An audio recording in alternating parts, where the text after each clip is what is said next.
Folks, hello. It is another passionate 40k rantage today, and I hope you're all doing very, very well.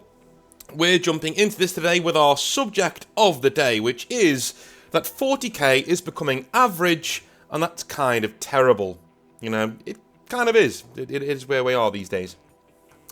I've done several videos, as I like to do, pondering around this subject. I dance around it, without actually tackling it. And then one day I think, you know what, I've got a lot of energy. Let's write that script. Let's get involved. Let's get down here into the weeds. The weeds? The reeds? Either or. And we can talk about 40k and how it's kind of losing its edge. This kind of takes two main forms, in my opinion. The lore of the game and the rules of the game itself. I think on both points of this spectrum, 40k is losing its edge. It's losing what it does, or what it used to do, for the people who used to love it.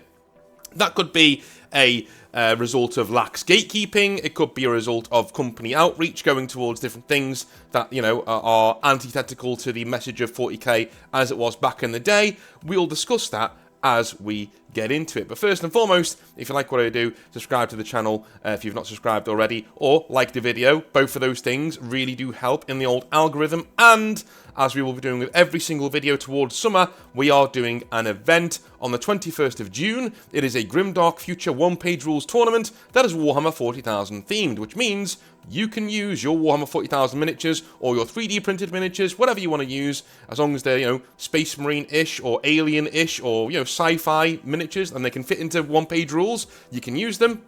We are doing a tournament at a lovely local store here in Liverpool by the name of Just Play Games. They are a phenomenal space. I can't wait for you to see it if you've not seen it already upstairs. It is brilliant. We're going to be doing a tournament during the day, of which I will not be playing, but I will be walking around, and one of you lucky people will be playing with the army that I've painted myself, along with a few others. And we have 11 people on that tournament already, so if you want to get involved in that tournament, it's going to be awesome. We are just under 2 months out. We also have trophies, we have prizes. All of you who sign up to the tournament will be getting a free box of Yorkshire tea that is signed from yours truly. And then after that event, we will, of course, be heading out for a night out of beers on the town, talking about the hobby, life, and all sorts of other things in between. If that sounds like something you would want to get involved in, then make sure you send me an email to northernexileevents@gmail.com. That is northernexileevents@gmail.com with your army of choice if you are playing, and your name and contact number. Now, you don't need an army to come to the event. You can just turn up and say hello and walk around and have some fun with us all, right? You don't need to be playing in the tournament to be at the event. It is a chill place for us all to get together and batter some negative mental health into positive mental health, if we can do, all right? Cool. Let's jump in to our main subject of the day. So, let's start with lore, shall we? It is a big smorgasbord of a subject. But the lore, in my opinion, is losing its edge and its purpose. We've said this before on the channel, right? It is given to us, though, in a myriad of confusing ways, from novels to codexes, rulebooks, and even articles in magazines. Massive plot threads are left to wither and die. The grimdark and tragedy of 40k is slowly seeping away, and the original sardonic and dark humour of certain parts of the lore are gone forever. I want to cover the main part of that. Well, bit by bit, we're going to go through it. So the first part is the lore is given to us in confusing ways. Now, this is something that is really nebulous, and I really don't like the way that Games Workshop do this, okay? In my opinion, there should be one single way that people consume lore for the main points of their faction, right? So let's say Eldar, okay? Eldar, in 11th edition, here is their story. Here's what they did from 10th to 11th. In the years between these two editions of the game, here's what the Eldar got up to, here are the main things that are going on, and here are the main cruxes that are going to be forming their story going forwards. That's cool, right? Well, right now, if you're an Eldar fan, and you ask me, hey, North, how do I get into my, my faction's lore? Well, I have to point you to codexes, I have to point you to web articles, I have to point you to White Dwarf articles, I have to point you towards novels, right? All of these things are across the board, and you're going to be missing certain parts of the lore because it's just in too much of an obscure place for you to go and find readily, okay? Necron players as well. Not only is your lore really confused, but you have a certain amount of really good novels that are out there that you can get into. But once they're finished, where else do you go? Well, your codexes. Well, you're already learning things that you already know. So it's so difficult in 40k to know what's worth your time and what isn't because of the way that Games Workshop present the lore to you. It is a confusing mess.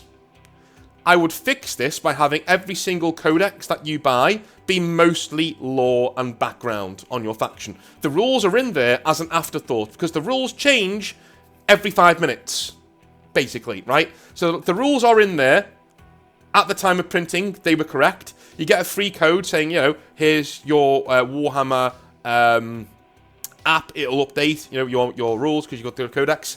The rest of the codex, though, has to be lore and background from the very start of the faction all the way through to the modern day in the current edition. What's going on with the faction and what can be going on going forwards. You should have narrative plot points that give you a really good anchoring in point for your own faction. Say if you're Grey Knights, you will have like different brotherhoods and things. Certain brotherhoods are left blank with just a nod to what they do, right? And then you can build on them from there, that kind of a thing. And also you've got your characters in there as well. So if Eldar, you've got Eldrad Ulthran, you know, you've got your Phoenix Lords in there, you've got your, you know, all your Ivrains are in there. They're all in there. You can read about their stories, read about what they're doing, and why you might want to take them in your army. That's what codexes should be. A one-stop shop for if you want to know what's going on with your faction in the lore right now and where the novels may be going in your faction in this edition of the game, this is what you do. Right now, though, it's a confusing mess and I don't think it works very well. Nobody knows where to start, right? Massive plot threads are left to wither and die. This is the next part, and this is something that's been going on for years now, and I've covered it ad nauseum on the channel. One of the main ones I like to point out, well, there's two of them. The Terminus Decree, of course, which if you don't know what that is, it is a decree that the Grey Knights have that pertains to the Emperor's Golden Throne. We don't know what it does. It's been left in the air somewhat, but it looks like it's something where they can go and turn off the Golden Throne, right? It's their ultimate sanction, where they can go, yeah, turn off the Golden Throne, it's time to turn that off, and we'll see where we go from there, right? It's confusing, it was thrown into a codex just to be a cool thing for the Grey Knights to have, and since then, it was left for a lot of people have been wondering, hey, wouldn't it be cool if that came back? Newsflash, guys, it never is, because Games Workshop don't have the balls or talent to pull something like that off. If you're not going to use such a Chekhov's gun, it's not Chekhov's gun, is it? Is it Chekhov's gun? I don't know. If you're not going to use that, you know, thing, then don't introduce it. Simple. Don't introduce it. Don't do it, right? Clone Grim is another one that I like to use, right? The clone of Fulgrim, who is perfect in every way and is not corrupted by chaos, okay? Main thing there is, he's in the Infinite's vault now. He's just there, and he's, you know, not moving, he's stuck there for eternity and he's never getting out because Games Workshop want to forget he was ever there, right? Don't introduce those things.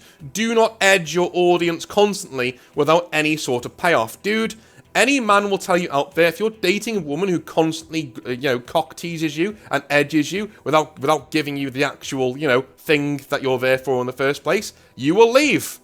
As you should, because they're wasting your fucking time, right? They're wasting your time and your money. You just leave. You go find somebody who loves you for you and will give you what you need to be fulfilled, right? Doesn't matter how gorgeous a woman is, if she just edges you all the time, eventually you sidestep that shit and you go and find somebody else.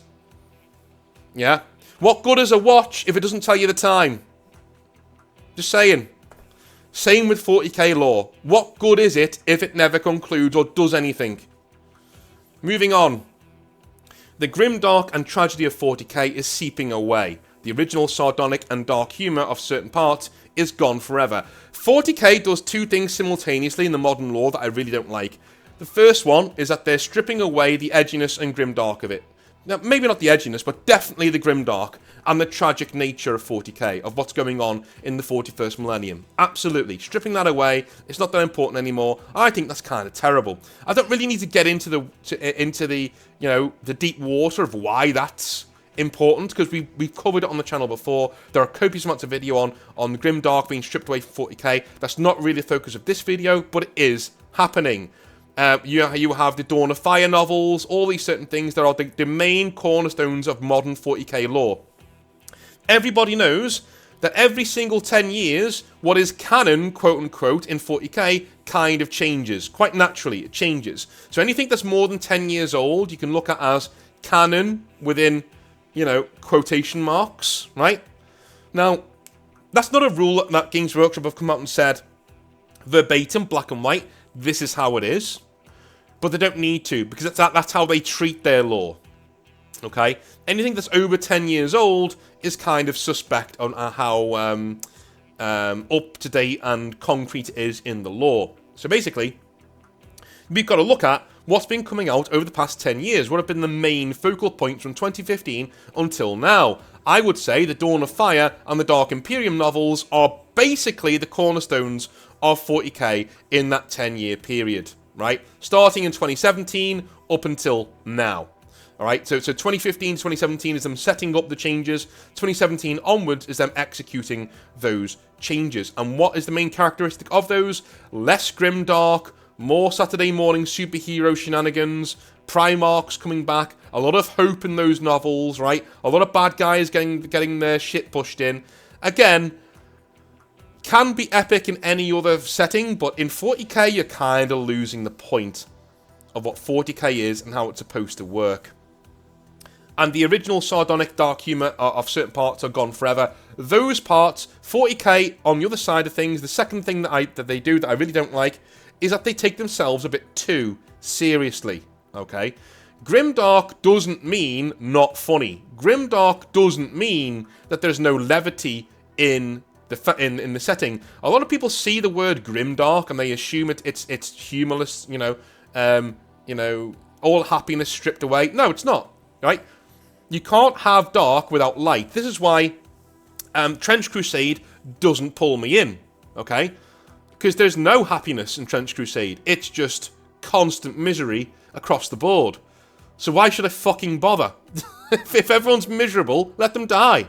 Why bother? Why bother? Like, if everything's awful all the time, right?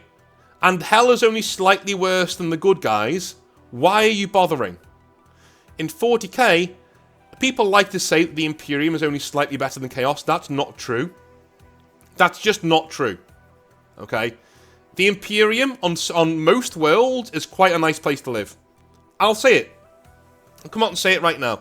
There are hell planets, yes. Forge worlds, you know, feudal worlds and all that. Those do exist. But by and large, I'm telling you now, most worlds are like good run. Most worlds in the Eisenhorn novels, right? Most worlds are at the worst despotic cyberpunk states, right? You know what I mean? That you know, if you have a lot, you have a lot, and if you don't, then you don't. But you're still not like at the behest of demons and things all the time. You know, you're not getting like mind graped by bloody, you know, corn berserkers or whatever on a daily basis. Most worlds in the Imperium are not bad to live on. Games Workshop have said that throughout their novel series all the time, right? There's something to fight for in the Imperium. Is it despotic? Yeah.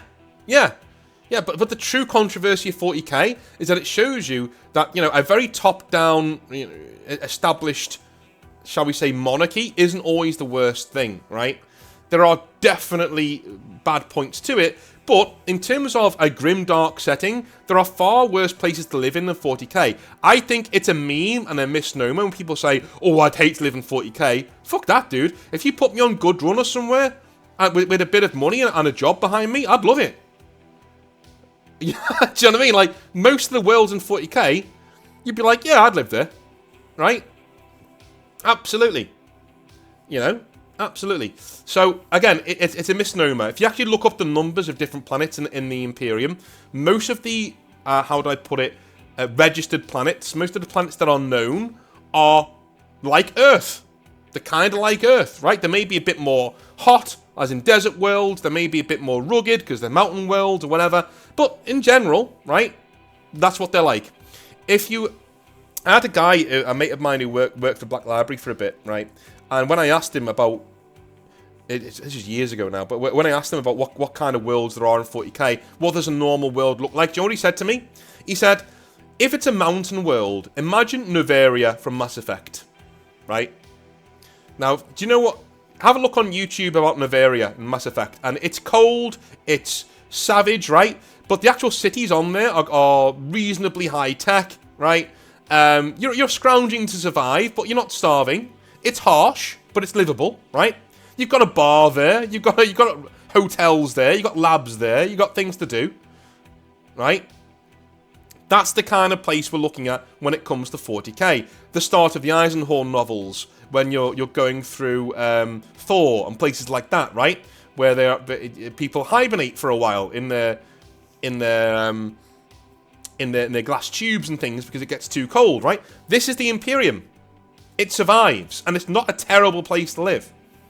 It's harsh in places, yes, but this is what I mean. The original sardonic and dark humour of certain parts of 40k is gone forever. Now, all we tend to see is the war, is the war zones, the worlds where everything's going to shit. And you may say to me, well, North, didn't you just say that Grimdark has been pulled away? It is, right? Because we're seeing war in a very cartoonish sense, and 40k is becoming very grey in the fact that everything's at war all the time and everything sucks because we need places for our models to fight.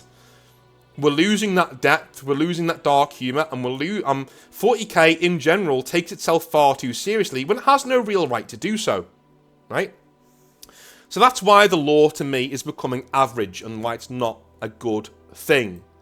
Let's move on to the second part of the video, and that is the rules. The rules of the game, of Warhammer 40,000. The game itself is becoming a game of homogeneous grey sludge. No one faction is allowed to outpace the others, which is no bad thing for competitive play, right? Games Workshop have said it themselves. They want it in the 45% win rate bracket, right? Every single faction. But the issue here is that no one faction is allowed to outpace the others in anything. The Tau are not that much better at shooting than Imperial Guard, or even bloody Orcs, if you build the Orc list to a specialised loadout. Grey Knights are no better at killing big monsters and heroes than Eldar are. You start to see my point, right? That's where we are with the rules right now. The main reason for this is, of course, Games Workshop swinging the game to be a more competitive style, tournament-based game. That's where we are, right? And that's where Games Workshop will be pushing the game going in future editions too. If they do a U-turn, I will be absolutely flabbergasted. But I can almost, like, absolutely tell you that's not what they're going to do, right? They're going to go down the competitive route. That's where we're going with this. And that's where we'll be staying, right? But the issue here is that no one faction, as I've just said, let's break it down just as we did before, right? The game itself is becoming a homogeneous grey sludge. What I mean by that is there's no personality in 40k right now in terms of the game, okay? The only personality you have is in the look of your models. The rules don't give your models personality like they used to. Back in the day, in 5th, 6th, 7th edition, maybe even before that, Imperial Guard felt like a regimental, massive army with mechanized infantry, you know, absolutely grinding gears, moving forwards very slowly up the table as a blunt hammer to smash your opponent from the table. That's what you were. You were artillery, you were orders, you were tanks, you were that guy. You were somebody who probably should be playing bolt action at some point, but that's what the kind of game you like to play.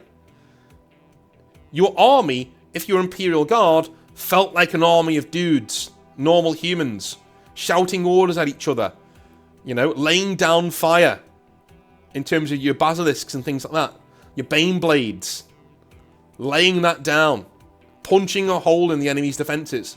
That's what you were there for. And then throwing your men into those holes. That sounds so odd. You know, throwing your men into those holes in the defences and try and capture points. That's what Imperial Guard were. These days, Imperial Guard, pretty much, by and large, play as every other faction does. They just slightly like artillery more, or they slightly... By the way, artillery are terrible right now, but, you know, no matter what I'm saying there.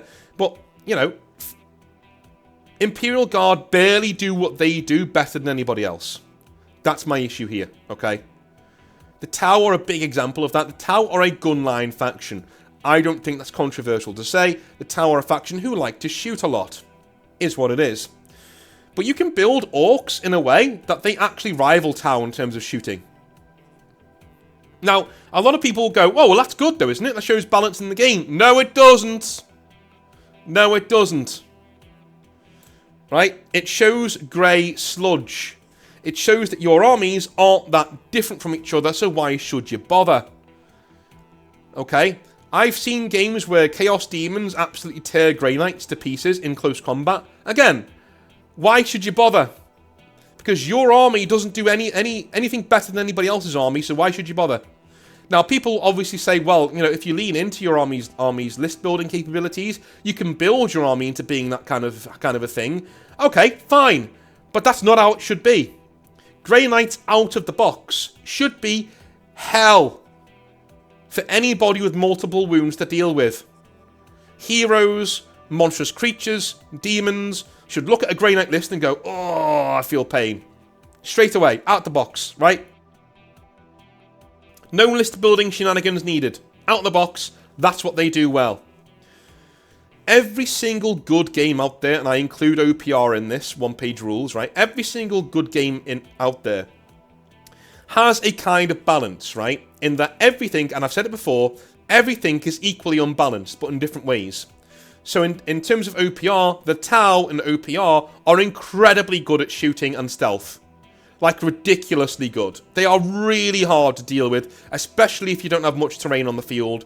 They are hell to deal with. The Grey Knights, on the other hand, are heroes. They're really hard to make run away. They're really hard to make them take battle attrition. And if they catch some of your better units in close combat, or even in shooting, if they have certain powers turned on, they're going to shred them to pieces, right? But you can weigh Grey Knights down with chaff by just trying to bog them down and buy some time for your dudes to do damage where it counts, right? There are ways of beating these armies. With Tau, in one-page rules, because they're staying quite stationary, because they have to lay down the maximum amount of firepower, you can actually deep strike around them and try and tear them apart in certain which way that you can, right? But their Overwatch abilities can ward against that in some way, but most of the time, if you play to the natural weakness of the Tau, you will do quite well against them, because the game is woefully unbalanced in the right ways. If you... it's like Sun Tzu, right? If you go into one-page rules and you say to the Tau, I'm going to march up the field because I know you're good at shooting me, but I'm just going to try and, you know, brute force this battle in my favour, you're going to get your shit pushed in. You're going to get annihilated and smashed off the table by a lot of energy weapons being fired at you in unison, right? But if you say to the Tau, I know you're quite stationary, so I'm going to ignore you where you're strong and hit you where you're weak. I'm going to deep strike my Terminators, my Grey Knight Paladins, my normal Grey Knights, right into the midst of you, and then try and charge your most vulnerable units to break up your gun line. If you do that, the Tau may still win, if their player is really good, right, and he's able to focus fire certain objectives and certain targets really well, he rolls well, kind of a thing. They can still win, but they will have a much harder time beating you if you're actually playing your strengths against their weaknesses. That is a balanced war game. That's what it sounds like to play a balanced war game. Enforced balanced in 40k, as in everything being kind of the same, isn't balanced. It's not fun. It is not fun. I love it when Games Workshop releases a broken codex. That's why I don't cover them very much. Why? Because I think the game is healing when they do that. Release broken codexes, Games Workshop. Every codex should be broken in at least one way. The Tau should be demonic in terms of shooting. Right? Orcs should be ridiculous in the level of leadership that they have when their bosses are alive, and the amount of attacks that they get in close combat. World Eaters shouldn't get that many attacks, because World Eaters are just orcs in power armor. They shouldn't get that many attacks, but what World Eaters should do, right, is they should hit really, really fucking hard. Right? They only get like one more attack on the charge than normal Space Marines, so they don't get as many attacks as Orcs, but they hit like a truck on the charge. They do so much damage. That's how you balance things, Games Workshop. You don't make the Orcs play pretty much just like the World Eaters. That's boring as fuck, man. Boring as fuck. It's terrible. This is what I mean. 40k is becoming bang average. A bang average, tournament-based war game where nobody's allowed to be upset and nobody's allowed to have their nice things because we have to keep everybody happy. Dude, fuck you. If you're one of these people who bitches and moans because one other faction does something better than you, fucking grow up and get good. Grow up and get better at the game. Become a war gamer, like the rest of us. Alright? No, your Space Wolves can't be good at everything. Some people will have armies that are better at certain things than you. That's just how it is, and that's how it should be. Be a good general and work it out, scrub. Work it out. Oh, I really, as a closing statement, I really want to be into 40k. I love 40k, love Warhammer 40,000. I want to play it, I want to adjudicate it, I want to be around it, but I just can't.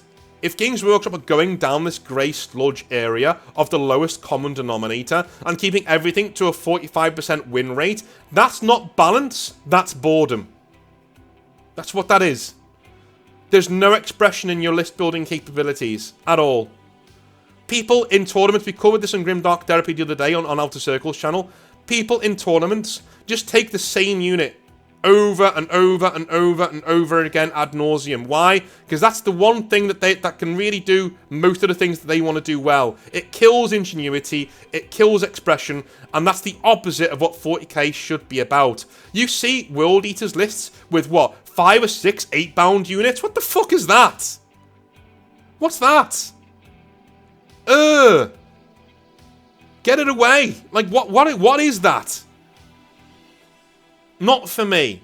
Absolutely not. Not for me. We made a really good point the other day on the Grimdark Therapy channel as well, and Maki came up with it, and Kaifa jumped off of it on it as well. In that, you know, Total War, the old style Total War games got this right. They said, listen, armies in the Middle Ages, they had knights in them, but you couldn't just have a spam of knights, right? That's not how it worked. You have to have your men-at-arms, you have to have your longbowmen, your skirmishers, your light cavalry, right? To support the main punching units of your army, which are the knights. And if you pinpoint the knights at the enemy's weak points, or you play with them very, very well, they will win the battle for you. But you can't have an entire army of knights. That's not how it works, right? You value those units. You're tactical about using those units. You don't just create an entire fucking army list out of those units. But what do we have in Warhammer 3? We have spam. Because why would you use anything else apart from the most powerful units that your faction can bring to the table at certain points in the game? The AI will literally spam you with hell cannons. A full army of 20 hell cannons. That's so fun. No, dude, it's lame as fuck. And that's where Warhammer 40,000 is going. I hope you see my point now. Right? I hope you see my point. 40k is becoming average, and that sucks balls, man. It's not how it should be. What do you think? Am I old man shouting at clouds? Let me know. I will be back tomorrow with some more Hobby Nightmares. Have a wonderful rest of your day, guys. I love you a long time, and I'll see you tomorrow. Have a good one. Bye now.